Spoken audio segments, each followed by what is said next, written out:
TMC में इन चुनावों के नतीजों के बाद जिस तरीके से दो फाड़ देखने को मिल रही है, उसके पीछे का कारण क्या है, उसे डिकोड मैं आपके सामने करती हूं।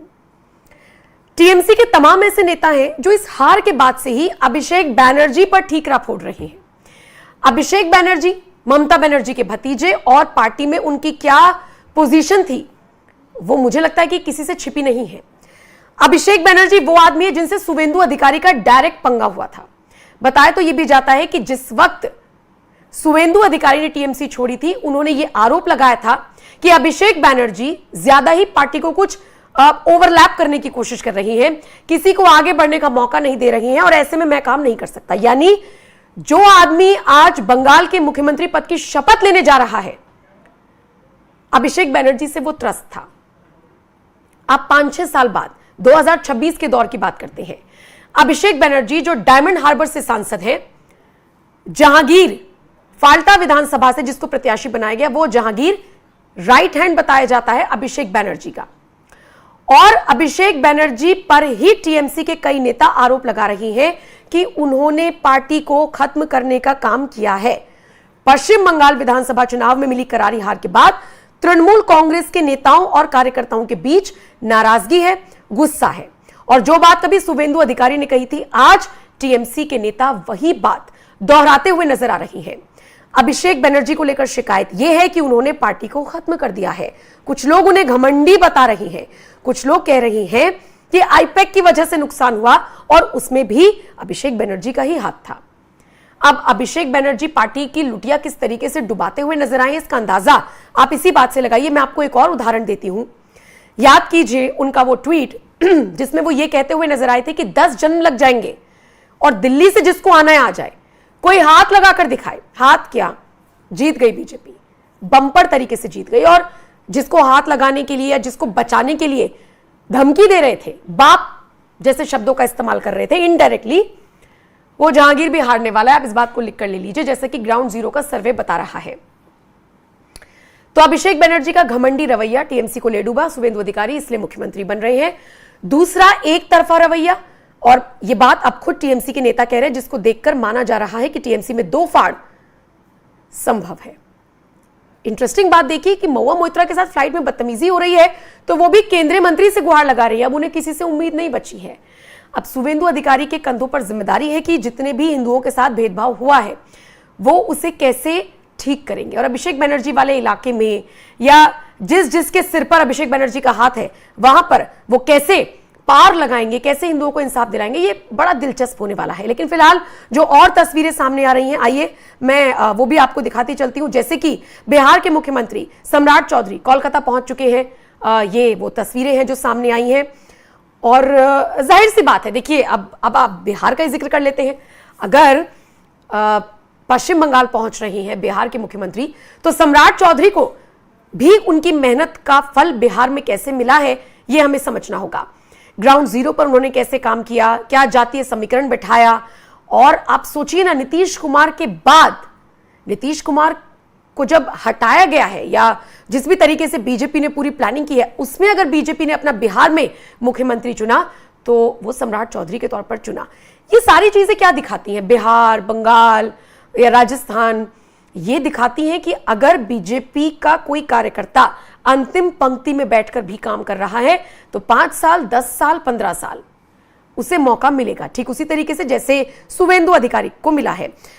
शुवेंदु अधिकारी की तस्वीरें चलाइए। मैं थोड़ा जिक्र कर लेती हूं 2007 का नंदीग्राम आंदोलन का। याद कीजिए कि तत्कालीन वामपंथी सरकार ने नंदीग्राम में केमिकल हब के लिए जमीन अधिग्रहण की कोशिश की थी और उस वक्त शुवेंदु ने भूमि उच्छेद प्रतिरोध कमेटी बनाई थी। एक बड़ा आंदोलन 2007 जिसे नंदीग्राम आंदोलन कहा जाता है, ये शुवेंदु अधिकारी की राजनीति में एक टर्निंग पॉइंट था, उनकी राजनीति में और बंगाल की जनता के लिए एक ऐतिहासिक योगदान था। इसे टीएमसी ने भुनाया तो, लेकिन उसके बाद फिर उन्हें साइडलाइन कर दिया गया। ये वही शुवेंदु हैं जिन्होंने ममता बनर्जी के लिए बंगाल की सत्ता का रास्ता साफ किया था, और ये वही शुवेंदु हैं जिन्होंने बंगाल में बीजेपी के रास्ते खोले हैं। तो जाहिर सी बात है, संगठन पर उनकी पकड़ है, दोहरी ताकत वो रखते हैं। जाहिर सी बात है टीएमसी में भी उनको नंबर 2 पर देखा जाता था और बंगाल बीजेपी में उनको पहले नंबर पर देखा जा रहा है। फिर जिस तरीके से उन्होंने अभिषेक बनर्जी के साथ बगावत कर दी, फिर बीजेपी में प्रवेश कर लिया, फिर 2021 में उन्होंने ममता बनर्जी को उन्हीं की सीट से सीधे मुकाबले में 1956 वोटों से हरा दिया। जाहिर सी बात है, विपक्ष से लेकर सत्ता तक, यहां तक कि बीजेपी के निशाने पर रहने वाले, खुद प्रधानमंत्री मोदी के निशाने पर रहने वाले शुभेंदु अधिकारी कैसे आज मुख्यमंत्री बनने जा रही हैं, शपथ लेने जा रही हैं, ये बड़ा इंटरेस्टिंग है। अब मैं आपको कुछ और तस्वीरें दिखाती हूं। राहुल, उन तस्वीरों को दिखाइए जो अभी अभी सामने आई हैं। जो कलाकार हैं वो बंगाली फोक सॉन्ग्स गा रहे हैं। अभी अभी तस्वीरें आई हैं, वो आपको दिखाते हैं। और अगर आप सुनवा भी सके, ये अभिषेक बनर्जी की तस्वीरें हम आपको दिखा रहे हैं। अगर आप इनका चेहरा, मुझे तो लगता है पहचानते होंगे, लेकिन अगर नहीं पहचानते होंगे, बहुत युवा हैं, लेकिन पार्टी को गिराने में इनका सबसे बड़ा योगदान इस वक्त माना जा रहा है। फिलहाल राहुल, कोशिश कीजिए कि आर्टिस्ट सिंग बंगाली फोक सॉन्ग्स, ये जो एक फाइल आई है इसे हम चला सके। तैयार है अगर वो फाइल तो सुनवाइए भी। हम आपको अभी सुनवाएंगे, कुछ टेक्निकल इशू है, लेकिन ऑडियो के साथ राहुल इसको चलाइएगा थोड़ी देर में। लेकिन ये जो आप सबसे पहले आप तस्वीरें देखिए, कहते हैं कि तस्वीरें बोलती हैं, और ये तस्वीरें बोल ही नहीं रही है, ये तस्वीरें गा रही हैं। ये तस्वीरें सबको झूमने पर मजबूर कर रही हैं। सबसे पहले ड्रेस कोड देखिए, सब भगवाधारी हैं। लूप पर चलाइए राहुल इन विजुअल्स को, भगवाधारी हैं। और आज से पहले बंगाल में इस तरह का नजारा मुझे नहीं लगता कि आपको इतने बड़े पैमाने पर देखने को मिला हो कि एयरपोर्ट पर भगवाधारी पहुंच जा रही हैं, माथे पर तिलक भी है, अपनी पहचान भी बता रही हैं।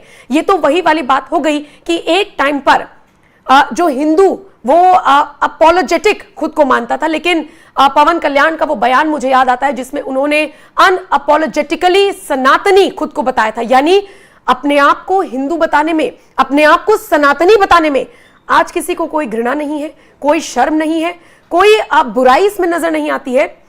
ये वो तस्वीरें हैं जो बंगाल से सामने आई हैं, और वो ये बताने के लिए काफी है कि वाकई में बंगाल भगवामय हो रहा है। मैंने आपसे पूछा ना, आज से पहले ऐसी तस्वीरें आपने देखी इतने बड़े पैमाने पर? भगवाधारी साधु संत इसी तरीके से पहुंचे हों, भगवा गमछा डालकर आए हैं, महिलाएं आई हैं, फोक सॉन्ग्स गा रही हैं, सनातनी परंपरा को बंगाल में जीवित कर रही हैं। वो तस्वीरें हम आपको दिखा रहे थे। बाकी राम मोहन नायडू हो गए या बड़े बड़े जो नेता हैं, उनका आगमन लगातार जारी है। फिर हमने आपको जेपी नड्डा की भी तस्वीरें दिखाई, ये लगातार हम आपको दिखा रहे हैं। अच्छा, चिराग पासवान क्या कह रहे हैं, यानी कि बिहार से भी स्टेटमेंट्स आने शुरू हो गए। फिर हमने आपको यूपी के कुछ नेताओं को सुनाया जो बंगाल की जीत को यूपी की जीत से जोड़कर देख रही हैं। फिर हमने आपको सुनेत्रा पवार का स्टेटमेंट सुनाया जिसमें जाहिर सी बात है कि सुनेत्रा पवार भी कह रही हैं कि बहुत अच्छी बात है। मतलब ये सारी चीजें, महाराष्ट्र से आप ले लीजिए, आप बिहार से ले लीजिए, आप यूपी से ले लीजिए, क्रेज है लोगों में। और इसीलिए मैंने कहा कि आज बंगाल के लोगों के लिए ही नहीं बल्कि पूरे देश की जनता के लिए एक बहुत बड़ा दिन होने वाला है, क्योंकि बंगाल को अपना नया मुख्यमंत्री मिल रहा है। बीजेपी ने अपना पहला मुख्यमंत्री किसको चुना है? शुभेंदु अधिकारी के तौर पर। विपक्ष के नेता के तौर से सत्ता पक्ष तक आना, नरेंद्र मोदी द्वारा आलोचना झेलने से लेकर अमित शाह द्वारा उनको मुख्यमंत्री तक चुने जाना, ये जाहिर सी बात है बड़ा चेंज है शुभेंदु अधिकारी के राजनीतिक करियर के लिहाज से भी। और इससे भी ज्यादा इंपॉर्टेंट यह है कि शुभेंदु अधिकारी के राजनीतिक करियर में ऐसे कई सारे पहलू आए जिन्होंने उन्हें गिराया भी, उनकी छवि को खराब करने की कोशिश भी की, धूमिल करने की कोशिश भी की, तो वहीं उन्हें एक मजबूत नेता के तौर पर उभरने में मदद भी की। जैसे बंगाल में टीएमसी का रास्ता और ममता बनर्जी को मुख्यमंत्री की कुर्सी तक पहुंचाने का रास्ता अगर किसी ने साफ किया तो वो शुभेंदु अधिकारी ही हैं। बंगाल में बीजेपी का कमल खिलाने का अगर किसी ने काम किया तो वो भी शुभेंदु अधिकारी ही है।